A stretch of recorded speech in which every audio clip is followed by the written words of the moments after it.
ట్రంప్‌కి shock ఇచ్చిన మోదీ అనే news viral అవుతుంది సార్. అసలు అంటే రష్యాతో సీక్రెట్ ఒప్పందం చేసుకుని మోదీ ట్రంప్‌కి షాక్ ఇచ్చారు అంటున్నారు. ఆ రష్యా సీక్రెట్ ఒప్పందం ఏంటి సార్? అంత షాక్ ఫీల్ అయ్యే అంటే ట్రంపే షాక్ ఫీల్ అయ్యేటంత విషయం ఏముంది అందులో?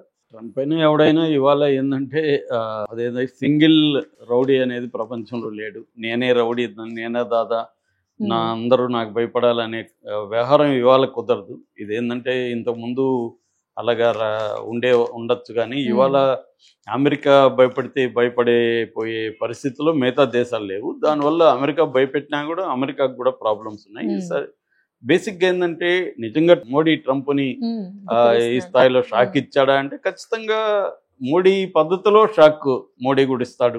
మోడీనే కాదు, చిన్న చిన్న దేశాలు మెక్సికో, బ్రెజిల్, కొలంబియా, కెనడా వీళ్ళు కూడా ట్రంప్కి షాక్ ఇస్తూనే ఉన్నారు. ట్రంప్ ఏమి షాకులకు అతీతుడిగా అతనే అందరికి షాకులు ఇస్తాడు, అతనికి ఎవరు ఇవ్వలేరు అనేది ఏం లేదు. సరే, అసలు ఏం జరిగిందని చూద్దాం బ్రీఫ్గా. ట్రంప్ వచ్చినాక ప్రధానంగా 2 అంశాల్లో ఆయన ప్రపంచానికి షాక్ ఇవ్వడానికి బయలుదేరాడు.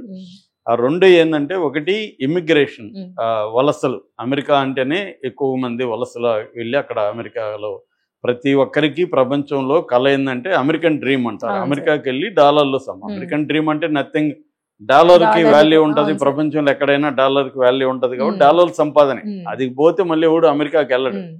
సో దానివల్ల అమెరికాకి వెళ్ళాలని ఉంటుంది. అట్లా ఇల్లీగల్ ఇమిగ్రెంట్స్ కూడా 1,13,00,000 మంది ఉన్నారని ఐడెంటిఫై చేశారు. అందులో ఇండియన్స్ కూడా 2,20,000 మంది అని, అందులో 18,000 ఇప్పుడు గుర్తించి పంపించమని మీరు తీసుకెళ్ళండి అని అమెరికా చెప్పింది. దానికి సంబంధించి ఆల్రెడీ నిన్న మన మిలిటరీ ఫ్లైట్ వెళ్ళి దాదాపు 500-600 మందిని తీసుకుని వస్తుందని చెప్తున్నారు. అలాగే మన వాళ్ళు విడతల వారీగా వాళ్ళని తీసుకొస్తారు 18,000 మందిని. సో అది ఒక అంశం. రెండోది లీగల్ ఇమిగ్రెంట్స్, అంటే H1B వీసాలని కట్ చేయడం, తగ్గించేయడం సంఖ్య, సంవత్సరానికి 75,000 కంటే ఎక్కువ లేకుండా చూసుకోవడం వాళ్ళు, అట్లా అవి ఒకటి చేస్తున్నారు. అట్లాగే మన వాళ్ళు స్టూడెంట్ F1 వీసా, M1 వీసాలు, 2 రకాల స్టూడెంట్ వీసాల మీద అమెరికాకి వెళ్ళి వాళ్ళు ఏం చేస్తారంటే అక్కడ పార్ట్ టైం జాబ్ చేసుకుని డబ్బులు సంపాదిస్తుంటారు. పార్ట్ టైం జాబ్ చేయడం అనేది వాళ్ళ చట్టం ప్రకారం నిషేధం, కానీ మన వాళ్ళు చేస్తుంటారు. దాన్ని కట్ చేస్తున్నారు, దానివల్ల మనకి ఇబ్బంది. సో ఈ 2 ఇమిగ్రేషన్లకు సంబంధించిన ఒక ఇష్యూ. రెండవది తారిఫ్స్ ఏంటంటే 2 రకాలైన కారణాలతో తారిఫ్స్ పెడుతున్నాడు. ఫస్ట్ కారణం ఏంటంటే అమెరికా అనేది ఇంపోర్ట్ ఓరియంటెడ్ కంట్రీ, ఇంపోర్ట్ల మీద ఎక్కువ డిపెండ్ అయిన కంట్రీ అమెరికా. ఎందుకంటే వాళ్ళ డాలర్లు వాల్యూ ఎక్కువ కాబట్టి వాళ్ళు పండించేదానికంటే ఇంపోర్ట్ చేసుకుంటే వాళ్ళకి చీప్ అనమాట. అందుకని వాళ్ళు ఏం చేస్తారంటే కూరగాయల దగ్గర నుంచి ఎలక్ట్రానిక్ గూడ్స్ నుంచి మిలిటరీ విడిభాగాల నుంచి అనేక సేవల్ని, గూడ్స్ అండ్ సర్వీసెస్ని ఇంపోర్ట్ చేసుకుంటారు.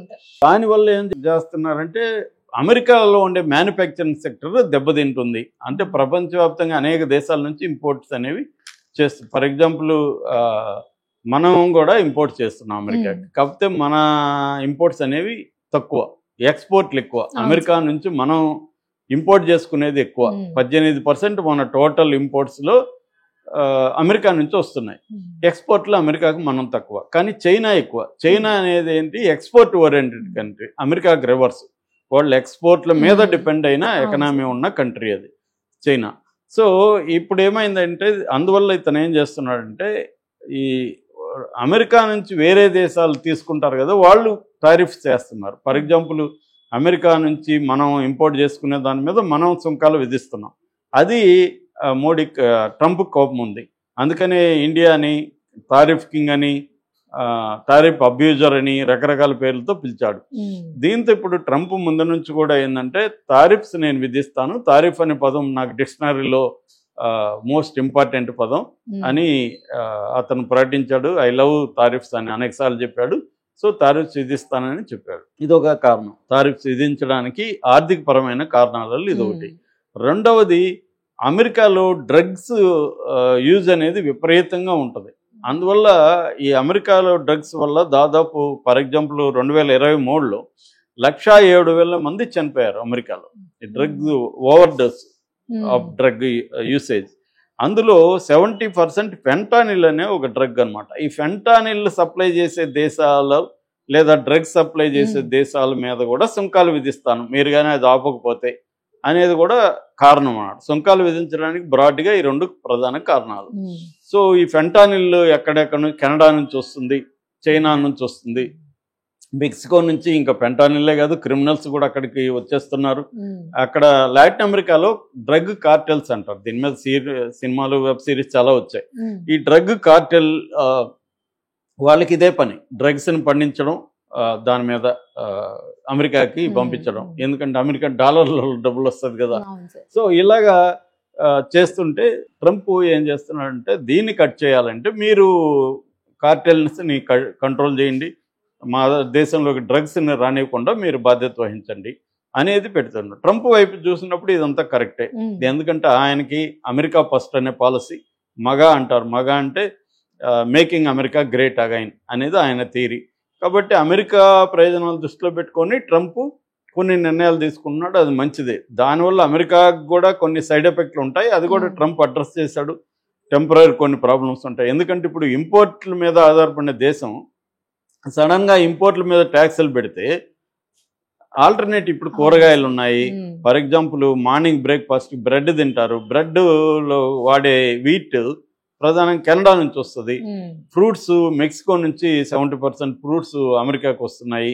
ఇలాగ రకరకాలుగా ఫుడ్ దగ్గర నుంచి అనేక డైలీ లైఫ్లో అనేక గూడ్స్ ఇంపోర్ట్ చేసుకోవాలి. ఇప్పుడు ఏం చేశాడు ట్రంప్ రాగానే, మెక్సికో మీద 25%, కెనడా చైనాల మీద 10% ట్యాక్స్ పెట్టాడు.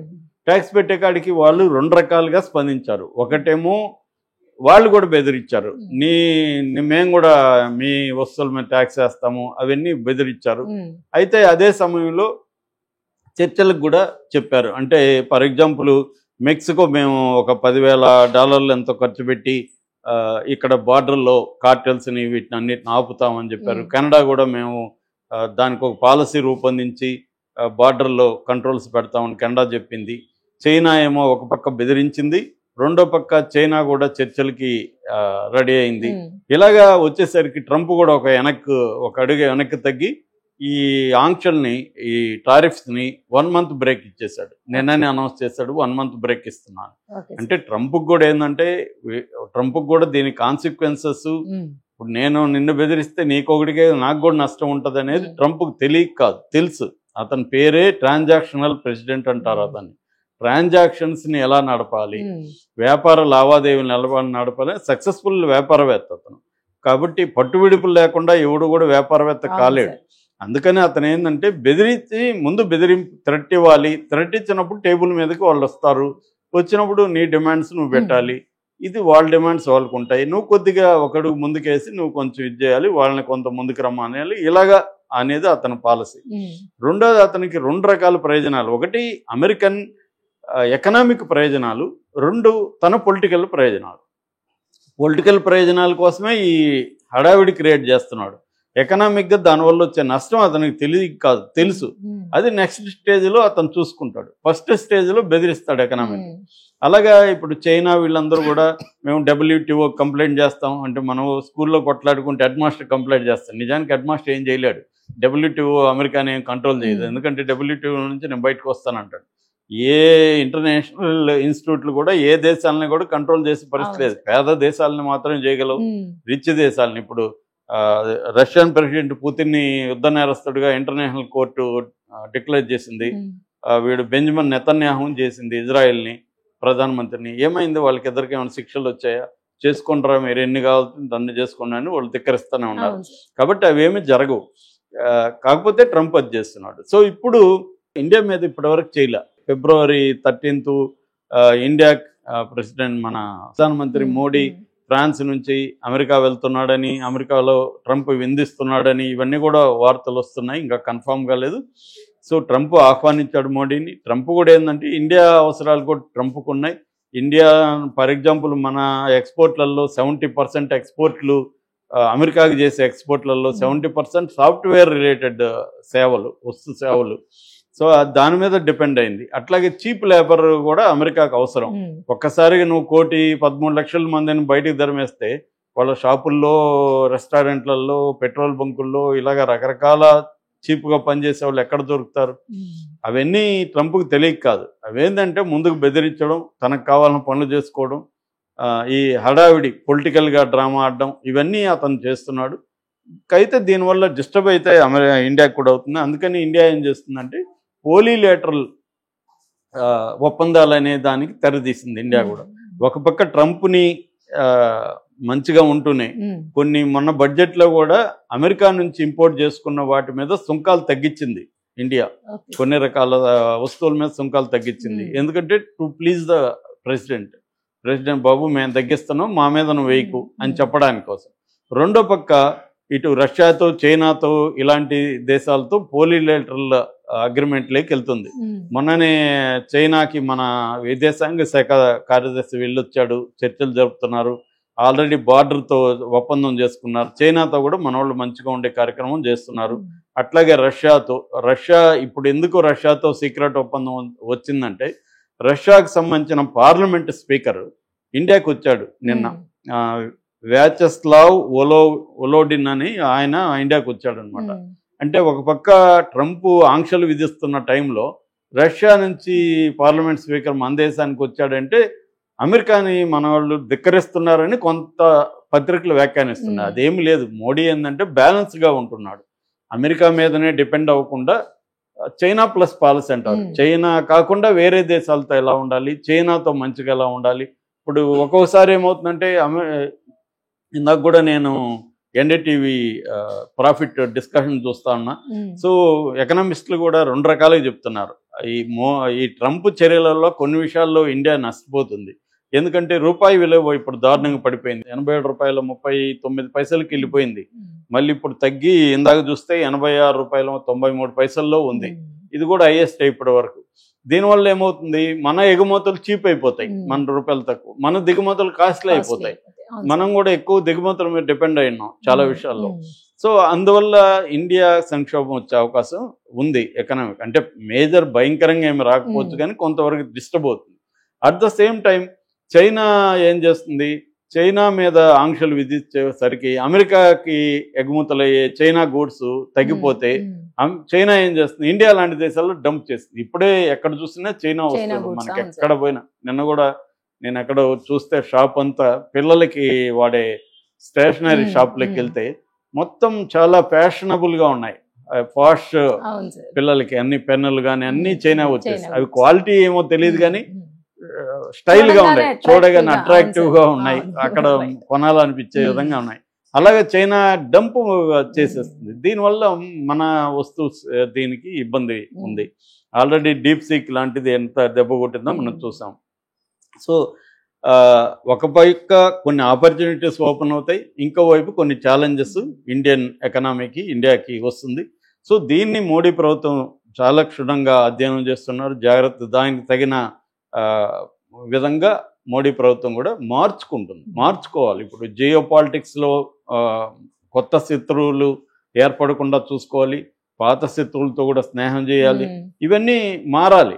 అది చేస్తుంది. చైనా మనకి శత్రువు అంటా ఉన్నాం మొన్నటి వరకు, ఇప్పుడు మన సంబంధాలను మెరుగుపరుచుకున్నాం. చైనాకి మనం కావాలి.